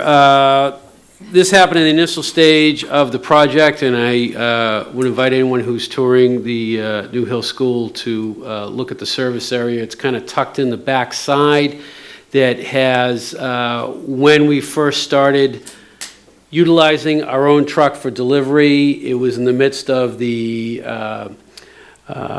generator being installed back there, the pad for the new trash compactor, and the fence around the tot lot. And the area in which that truck needs to back in was changing daily. That's not an excuse for poor driving, but it was a very tricky situation. It happened very early on in the project. We wanted to make sure it was repaired, brought to that state. We've made some changes around how trucks will access that delivery. We knew it was tricky, but to be fair to the driver, many of the conditions that they were dealing with and backing in there was changing daily. Thank you. Roll call. Mr. Ferranti. Ms. Gravellisi. Yes. Mr. McGuire. Yes. Mrs. Rizzo. Yes. Mr. Sinella. Present. Ms. Ty. Yes. Mayor Arrigo. Yes. Okay, this is the furniture, fixtures, and equipment contracts. Creative Office Pavilion in the amount of $3,334. So moved. Second. All in favor? All in favor, all opposed? Aye. School Specialty, Inc. in the amount of $10,657.50. So moved. Second. Roll call. Mr. Ferranti. Ms. Gravellisi. Yes. Mr. McGuire. Yes. Mrs. Rizzo. Yes. Mr. Sinella. Yes. Ms. Ty. Yes. Mayor Arrigo. Yes. School Specialty, Inc. in the amount of $13,884.44. So moved. Second. Roll call. Mr. Ferranti, Ms. Gravellisi. Yes. Mr. McGuire. Yes. Mrs. Rizzo. Yes. Mr. Sinella. Yes. Ms. Ty. Yes. Mayor Arrigo. Yes. B&H Photo, $1,025.56. So moved. Second? All in favor? Say Aye. aye. All opposed? Nay. So moved. Lakeshore Learning in the amount of $448.96. So moved. Second? All in favor? Aye. All opposed? So moved. School Furnishings, Inc., in the amount of $1,851.94. So moved. Second? All in favor? Aye. All opposed? So moved. School Specialty, Inc., in the amount of $334.72. So moved. Second? All in favor? Aye. All opposed? So moved. This is a consultant invoice, Comcast, the amount of $30,351.65. I believe this is just invoicing what we encumbered on the front sheet. So moved. Second? Roll call. Mr. Ferranti, Ms. Gravellisi. Yes. Mr. McGuire. Yes. Mrs. Rizzo. Yes. Mr. Sinella. Mr. Chairman, point of information. Mrs. Sinella. We already approved it. Why are we approving it again? We encumbered it, and this is paying it. Ooh. I believe. Yes. Yeah. Through you, Mr. Chairman, yes, that's an encumbrance initially and then a payment. One of the issues we also have when working with these individual companies is one company won't move on until the other one moves on, so that's why we're Thank you. moving to pay Comcast so we can move on with the phone company. Roll call. Ro- I'm sorry, Mr. Sinella. Yes. Ms. Ty. Yes. Mayor Arrigo. Yes. Technology invoice package, Dell, in the amount of $17,793.72. So moved. Second? Roll call. Mr. Ferranti. Ms. Gravellisi. Yes. Mr. McGuire. Yes. Mrs. Rizzo. Yes. Mr. Sinella. Yes. Ms. Ty. Yes. Mayor Arrigo. Yes. That's it for now. Thank you, Mr. McGuire. Next item is subcommittee reports. Mr. Chairman? Ms. Ty. I have a report on the minutes of the Personnel Subcommittee of February 23rd, 2016. In attendance were Mr. Ferranti, Ms. Gravellisi, Mr. McGuire, Ms. Rizzo, and Ms. Ty. The first item on the agenda was the AFSCME negotiations. Dr. Keller reported that our negotiators had concluded discussions with the AFSCME union, and the union would be bringing the finalized document to their members for ratification. The provisions of the July 1st, 2015, June 30th, 2018 contract include: it provides a 2% raise every year, plus an additional raise of 2% in the 5th year of service. It establishes a sick leave bank, by the way, modeled after the teachers. It defines hours of work for specific employees. It defines how overtime hours are to be reported and thus compensated. It defines timing for vacation leave. It provides an exception to the seniority privilege if the ethnic composition of a particular school necessitates a speaker of a specific language. And finally, it defines work hours around holiday and vacation times. Now, at the end of that meeting, Dr. Kelly said she would forward it to the representatives of AFSCME, and I understand that there was a late communication tonight saying that the AFSCME has ratified the contract? Mr. McGuire. Yes, we do. I'll read. Diane, we're happy to announce that our contract ratified last night. 45 yes and 8 no's. Thank you. Therefore, I make a motion that we ratify the contract as negotiated by Dr. Kelly, a little bit by Dr. Dakin, and by everybody else who came in and shared their expertise, and hope that we will proceed for the next 3 years at a pace that everyone can operate on. Motion to approve or ratify the contract. We need a roll call vote. Roll call. Mr. Ferranti. Ms. Gravellisi. Yes. Mr. McGuire. Yes. Mrs. Rizzo. Yes. Mr. Sinella? Yes. Ms. Ty? Yes. Mayor Rigo? Yes. The second item that was discussed was the Revere Teachers Association negotiations regarding stipends for extracurricular activities and athletic activities. Dr. Kelly presented the negotiated revisions to the Revere Teachers Association contract, Appendix B. But in view of the concerns of both the administration and the teachers regarding the draconian budget cuts that we fear we may be experiencing, the agreement is that we will continue this year with what currently exists and deal with changes when the budget crisis caused by the state's definition of poverty changes to actually count all our children living below the poverty level. Therefore, I move that we place that negotiated language on file. Second. All in favor? Aye. All opposed? So moved. And then the third item we addressed was the calendar year, and we have already dealt with that. Thank you, Mr. Chairman. Thank you, Ms. Ty. Next item on the agenda is School Department Communications. Mr. McGuire? None. Don't see any. Okay. New business. Mr. Chair? Ms. Rizzo. I also have, I move that we adopt the resolution to endorse the opposition to raising the cap on charter schools in the Commonwealth. I need a second, and also, Second. I don't want to read it. Waive the reading. Waive the reading, please. So Roll reading call. is waived, and do you want a roll call or no? Please. Roll call.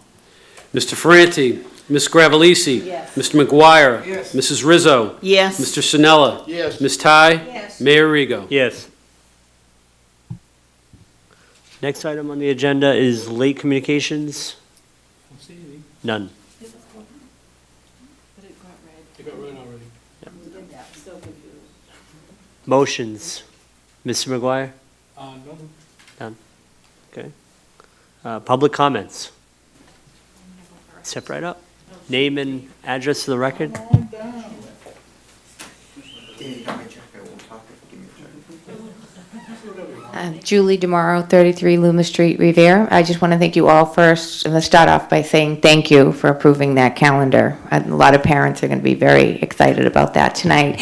My comment is in regards to the field trips and extracurricular activities that are planned, and my question is, for the PTAs that have pretty much built their fundraising to be able to fund field trips and those types of things, if that is the kind of let's not have a field trip, did that apply to PTA funds that have been raised for a specific grade or a specific field trip? Because when we go out and we fundraise for our funds, we are basically saying to the funder, everything we raise for this through our PTA and through your in-kind donation goes back to the student.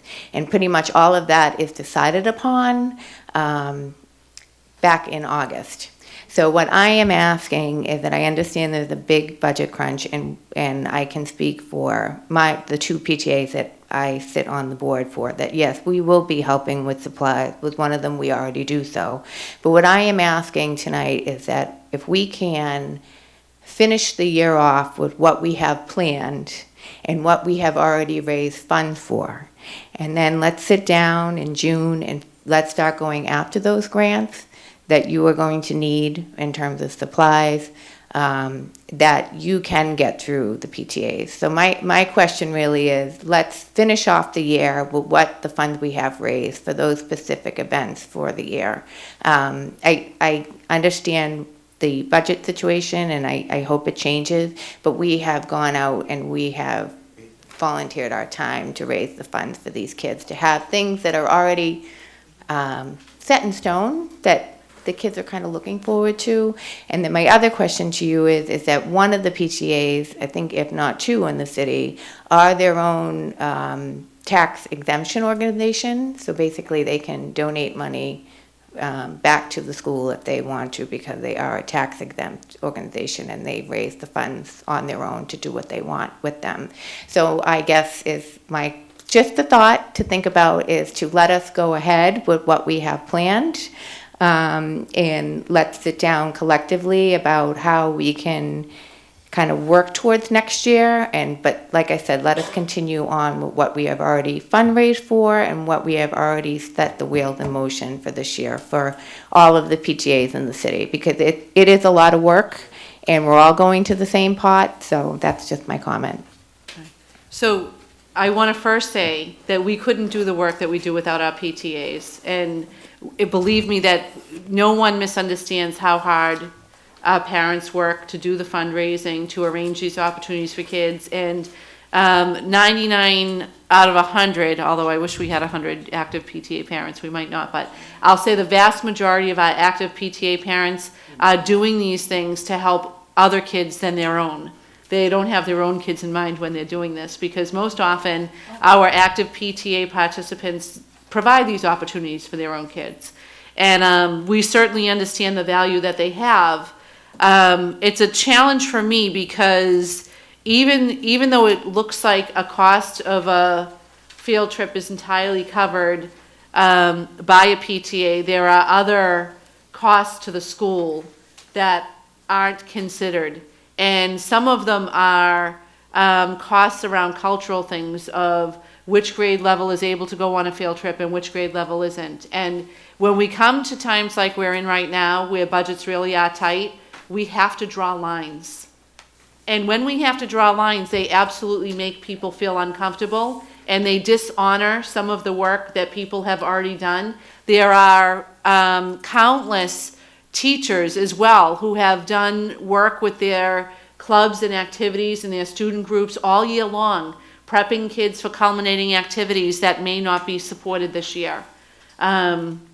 These are definitely hard times, and I want to talk more about the topic with the PTA, which is why I'm going to bring it up at the April PTA meeting. But right now, the stance in the schools are, if it's not booked and paid for, then it can't go forward. I literally mean it when I say that if the budget stays the way it is today, we're going to be looking at class sizes of 40 and no supplies in the classrooms. I don't want to sound completely doom and gloom, but if we don't act now, that's where we'll be.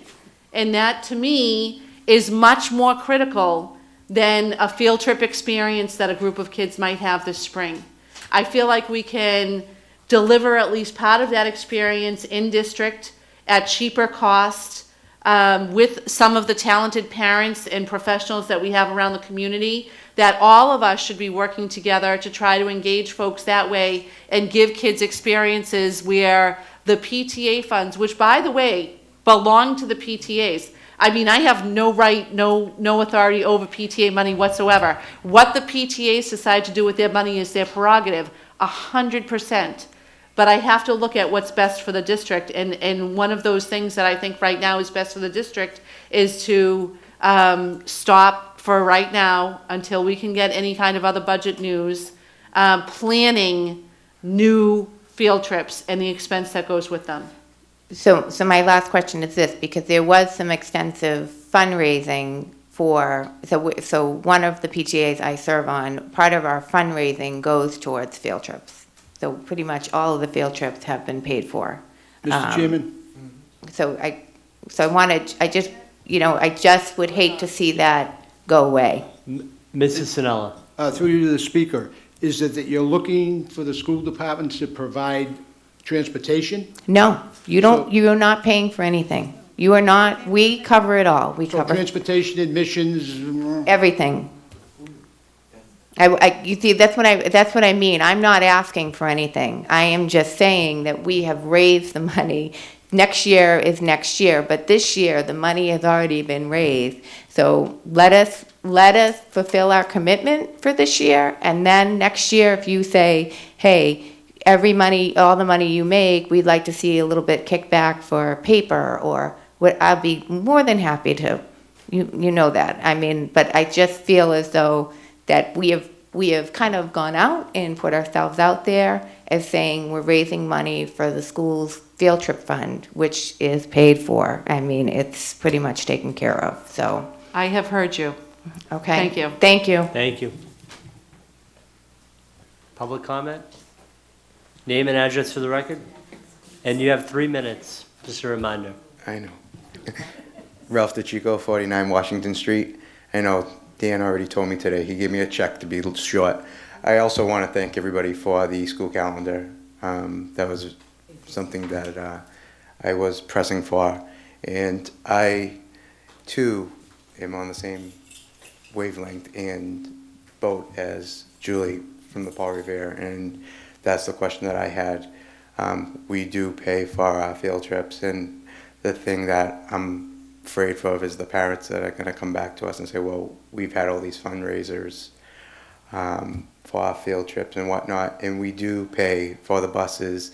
Yes, the school department, for some reason, I don't know why, pays the bus and then we reimburse it. So, but it should be that if we pay for it ourselves.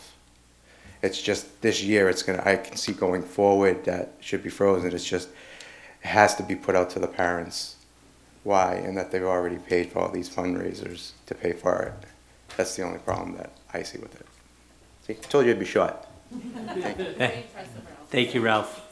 Mr. Chairman, just due to the Mr. superintendent, Sinella. I was under the impression that any funding from the school department, and the superintendent gave a description as to why not. I was under the impression they were looking for money. If the superintendent would reiterate again, what would be the problem with the PTAs? If they're funding the whole thing, what is your objection, if you don't mind repeating yourself? So part of it, it's a complicated situation, but in some cases, PTOs will pay for tickets for admission. In other cases, they pay for tickets and buses. In other cases, they pay for tickets, buses, and the substitutes who have to cover for the teachers who are out chaperoning on the field trip. As I mentioned to the school committee earlier, we're no longer we no longer have a traveling nurse who goes on field trips. So now I don't know that the PTOs have pre-planned to pay for a nurse to go on all of the field trips.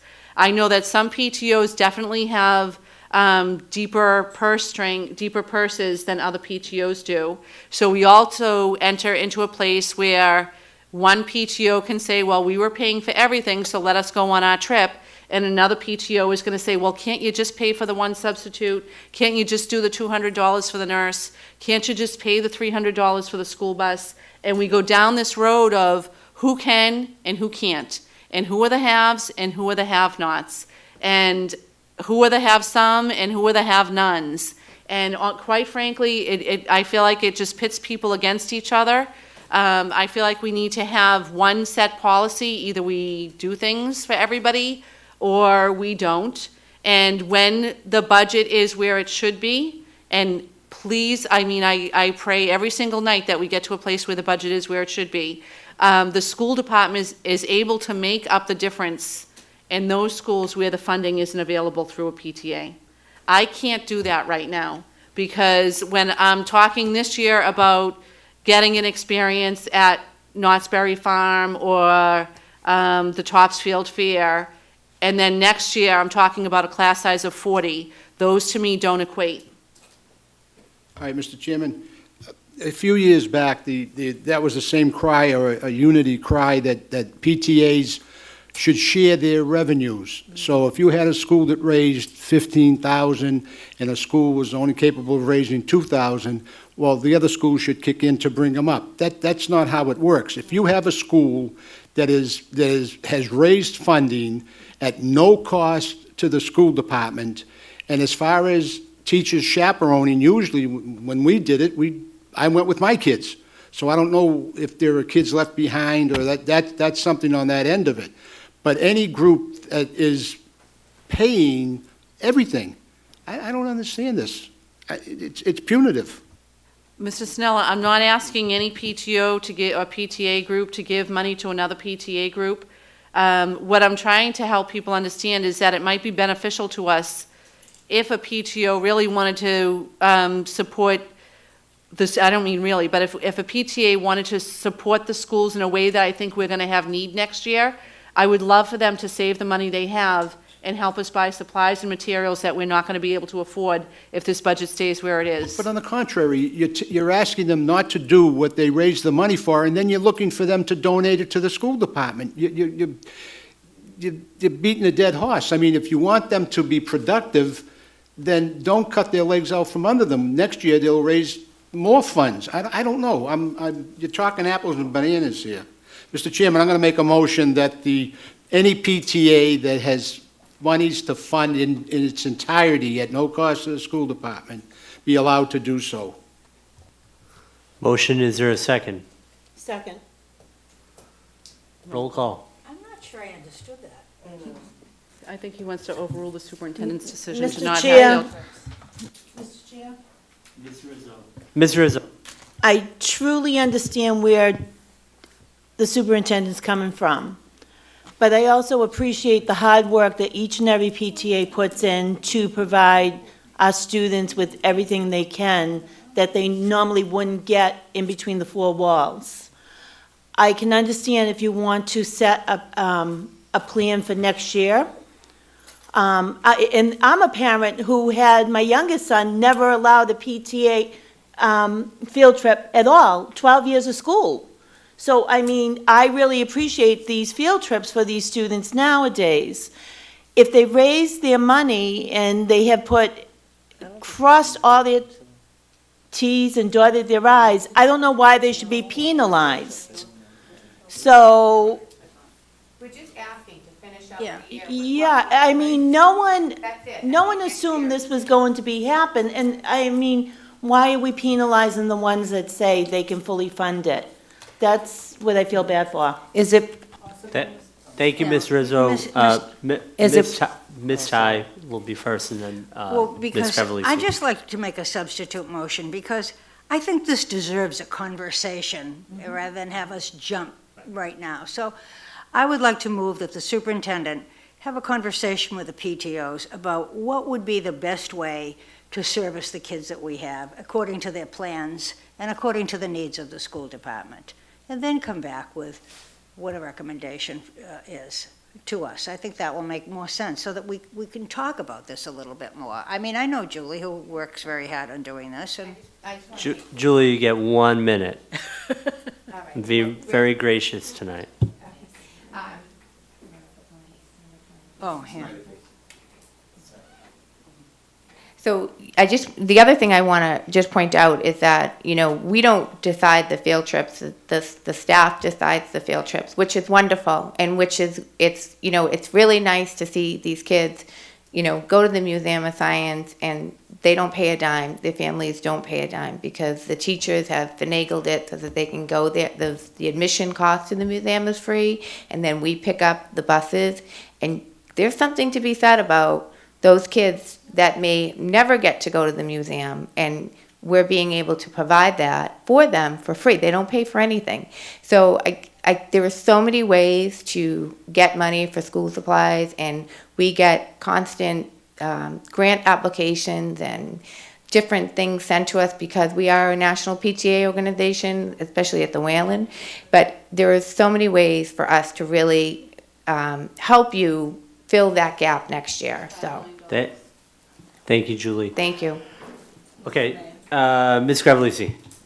I think it would also be helpful if we had, information on the field trip, how many children, how much it costs, how much they raised, so that they can prove that they are fully funding it before we vote, make a decision on it. Mr. Chairman, that's Mr. not Sinella. germane to what we're talking about.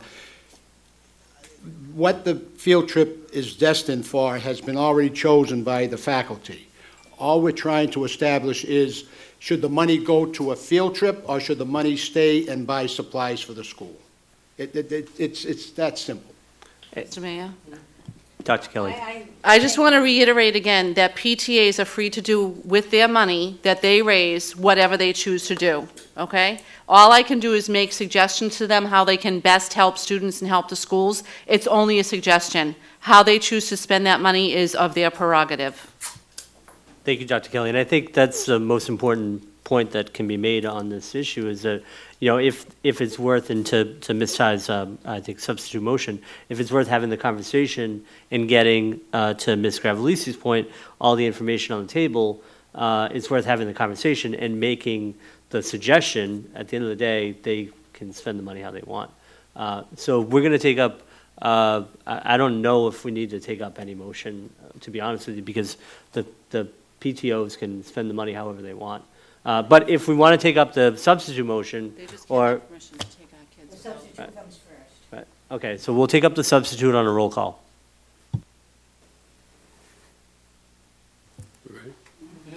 Yeah, that's. So the motion was for Dr. Kelly to meet and reach out to the... Engage in a conversation with the PTAs regarding the policy of... Come to a reasonable... Right. Time is of the essence. Point of Dr. Kelly? I just wanted to say that was the initial part of the conversation, was that I wanted to meet with the PTA at our April meeting and have this discussion. I just wanted to point that out. Thank you, Dr. Kelly. So on the substitute motion, roll call. Mr. Chairman, excuse me, was there a second to the motion?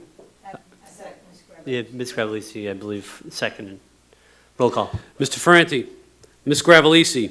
Yes. Mr. McGuire. Yes. Mrs. Rizzo. No. Mr. Sinella. No. Ms. Ty. Yes. Mayor Arrigo. Yes. And so on the original motion, Committeeman Sinella's motion. It doesn't. No. Oh, so it's mute. Okay, it's a substitute. That's correct. I gotta read this a little bit. All right, so we have next item on the agenda is payment of bills. Nothing? Payment of bills. I make a motion to pay the bills. Okay, before we adjourn, I'll just mention that our next meeting is scheduled for April 12th at 6 p.m. Oh, we also have a meeting next week, March 15th at 1 p.m. Yes. Do I have a motion to adjourn? Move to adjourn. Second. Good evening. You're up, big.